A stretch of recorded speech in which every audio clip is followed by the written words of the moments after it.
दोस्तों नमस्कार, स्वागत है आपका न्यूज 80 पर। मैं हूं आपके साथ राहुल राणा। वैसे तो आजकल जो है राजनीति की बातें आप चारों तरफ सुनते होंगे, लेकिन कुछ बातें धर्म की भी हो जानी चाहिए। तो आज मैं मौजूद हूं मुजफ्फरनगर में, और आज मुजफ्फरनगर में क्रांति गुरु महाराज जी ने जो है आज एक हजारों की संख्या में जो लोग यहां पर पहुंचे हैं उनको जनेऊ धारण किया है। आज इस कार्यक्रम का मकसद क्या है, हमारे साथ महाराज जी बातचीत करने के लिए स्वयं मौजूद है। और आज हजारों की संख्या में जब यहाँ लोग आए थे तो उनको सुनने के लिए भी आए थे। और आज इसका मकसद क्या है, क्योंकि गुरुजी का जो मकसद है वो सीधे तौर पर नशे के विरुद्ध चलता है और जातियों के विरुद्ध। अब बात जब राजनीति की होती है तो जातियों की सबसे ज़्यादा यहाँ पर सुनाई देती है। जाति क्या इतनी हावी हो जाती है कि जाति को छुड़ाने के लिए अब धर्मगुरुओं को अब आगे आना पड़ रहा है। इस तमाम बातचीत करेंगे, क्योंकि जनेऊ आज हजारों लोगों को धारण किया गया है। पहले वहीं से शुरू करते हैं। महाराज जी, आज हजारों लोग आपके सामने आज जनेऊ धारण किया है। हाँ, जनेऊ धारण किया है और ये शपथ ली है कि नशे के जहर से, जाति के कहर से हम बचेंगे, औरों को बचाएंगे। ये आज उन्होंने शपथ ली है, क्योंकि जनेऊ हमारी प्राचीन परंपरा है। जब हम जनेऊ के 3 धागे धारण करते हैं तो हमारे ऊपर 3 जिम्मेदारी आ जाती हैं। पहली जिम्मेदारी है जन पूजा की, क्योंकि जनेऊ का पहला अक्षर जा है। जन पूजा क्या है कि जनता की पूजा क्या है कि नशे के जहर से, जाति के कहर से लोगों को बचाएं।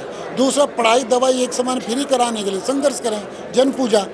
दूसरा धागा है नैतिकता का, कि अपने जिन्होंने हमें जन्म दिया है उनको हम अन्न जल वस्त्र व्यवहार औषधि इन 5 से उनकी सेवा करें।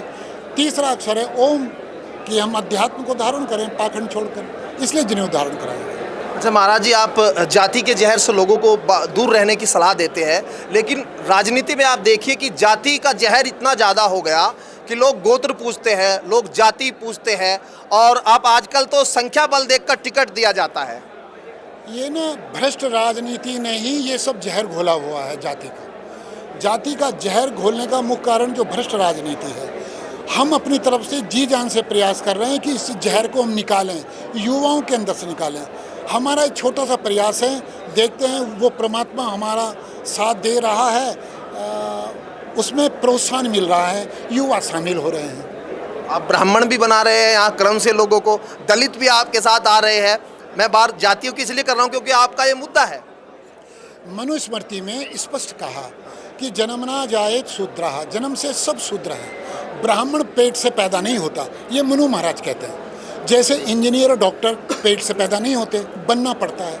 इसी तरह मनु महाराज कहते हैं कि शूद्र तो सब हम जन्म से हैं। संसार का प्रत्येक मनुष्य शूद्र है, ब्राह्मण बनना पड़ता है। ब्राह्मण वो पद है जिसको प्राप्त करने के बाद और कुछ प्राप्त करने लायक योग्य नहीं रह जाता।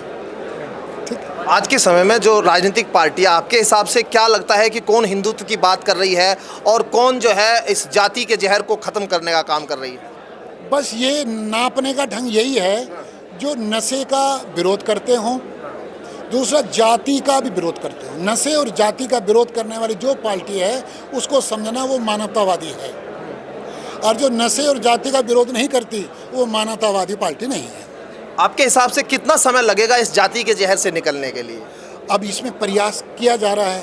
पहले जब हमने प्रयास किया था आज से 25 साल पहले, कुछ 5 लोग थे, 5 लोग। आज हिंदुस्तान का कोई राज्य नहीं बचा जहां इस चीज़ को मानने वाले ना हो।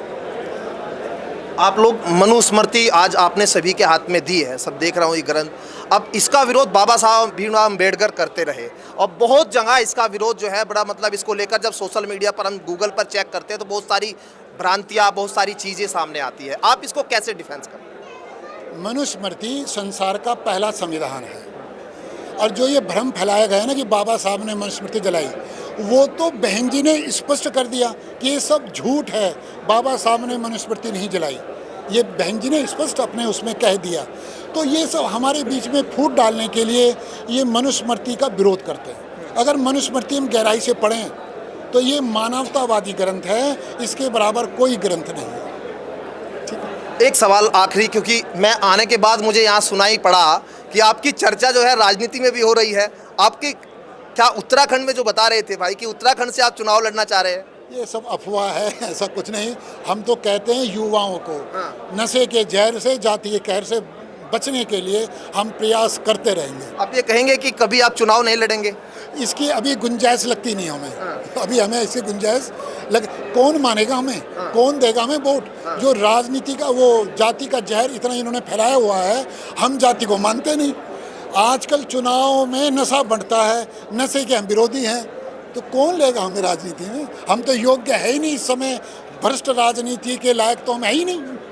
क्योंकि आजकल तो बाबा जो है बहुत राजनीति पे बोलते हैं और दावे भी करते हैं, बड़ी बड़ी बातें करते हैं, तो इसीलिए लोगों को लगता होगा कि आप भी राजनीति में, क्योंकि उत्तराखंड में जो हरिद्वार की सीट पर बता रहे थे ना भाई कि हरिद्वार से आप चुनाव लड़ना चाहते हैं। अब ये बताओ, जब हम नशे और जाति का विरोध कर रहे हैं, कौन सी पार्टी हमें टिकट दे देगी? कोई पार्टी टिकट नहीं देगी। क्यों? आज की भ्रष्ट राजनीति के दो ही हथियार हैं, नशा और जाति, और इन दोनों के विरोधी हैं हम। तो कौन पार्टी रिस्क लेगी? खतरा मोल कौन लेगी? तो किसी पार्टी का चुनाव में समर्थन करेंगे कि नहीं? नहीं, हमने कहा सब स्वतंत्र हैं, बस जो नशे का विरोध करता है, जाति का विरोध करता है, पढ़ाई दवाई के लिए आवाज़ उठाए, उसका साथ दो। बहुत शुक्रिया आपका महाराज जी बातचीत करने के लिए। और आज जनेऊ धारण किया, ये मकसद भी इसका बताया गया कि जो जनेऊ धारण करते हैं वो नशे से दूर रहते हैं, वो इन चीज़ों से दूर रहते हैं। तो आज मनुस्मृति का जो है पाठ पढ़ाया गया सीधे तौर पर, आज तमाम चीज़ें, राजनीति पर भी महाराज जी ने खुलकर बात की है। तो अब ये संदेश जो है कितना कारगर साबित होगा आने वाला वक्त बताएगा, लेकिन अभी जनेऊ धारण का जो कार्यक्रम है वो आज मुजफ्फरनगर में संपन्न हुआ है। वीडियो जर्नलिस्ट गौरव राठी के साथ मैं राहुल राणा, न्यूज़ 18 मुजफ्फरनगर।